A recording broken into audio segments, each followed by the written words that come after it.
गोटे गाँव में जड़े बढ़ई रोला। से शारीरिक एवं मानसिक भाव में बहुत शक्तिशाली थिला। दिने पाख गाँव जड़े धनी व्यक्ति तांको फर्निचर तैयारी करिया पई तांको घर को डाकिला। जेतेबेले सेठारे काम सरिला संध्या होईगला एवं से फेरी आसिला।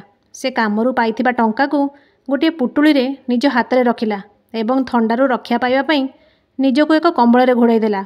से चुपचाप एक निर्जन रास्ता देई तांको घर आड़ू गला। किछि दूर जिबा परे हठात जड़े डकायत ताको अटकेइला।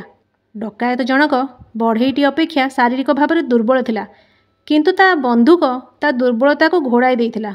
एबे जेतेबेले बढ़ई ताकू सामना रे देखिला, डकायत कहिला, तुमर जहा अछि मते दियो, नहेले मु तुमको गुली करिवि। यह शुणी बढ़ई जनक डकायत को पुटुलीटी देई कहिला, ठीक अछि, तुमे एई टंका रखिपार, किंतु मु घरे पहुँचवा परे मो स्त्री को कौन कहबी? से भाविबो जे मु निश्चय टंका जुआरे खेलिछि।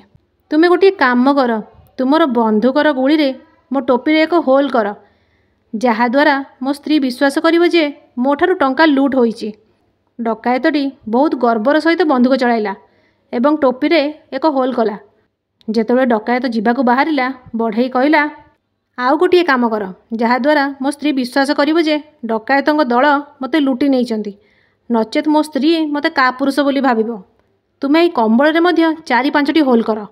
डकायत खुशी रे कंबल रे अनेक गुली फुटाइला एवं होल करदेला। एहापरे बढ़ई मध्य तांकर कोट काढ़ी पकाइले एवं कहिले, एथिरे मध्य गोटे किंबा 2टी होल कर, जहाद्वारा समस्त गाँ लोक विश्वास करिवे जे मु बहुत संघर्ष करछि। एहा उपरे डकायत कहिला, बहुत हैला, एई बंधुकरू तो एबे गुली सरीगला। एहा शुणी बढ़ई आगकू आसी डकायत को धरी पकेला एवं कहिला, मु मध्य एहा चाहुथिली, तुमर एकमात्र शक्ति थिला एई बंधुक, एबे एहा मध्य खाली। एबे तुमे मो उपरे कौनसी प्रभाव पकई पारिबो नाही। मो पुटुलीटी चुपचाप फेरई दियो, नहेले।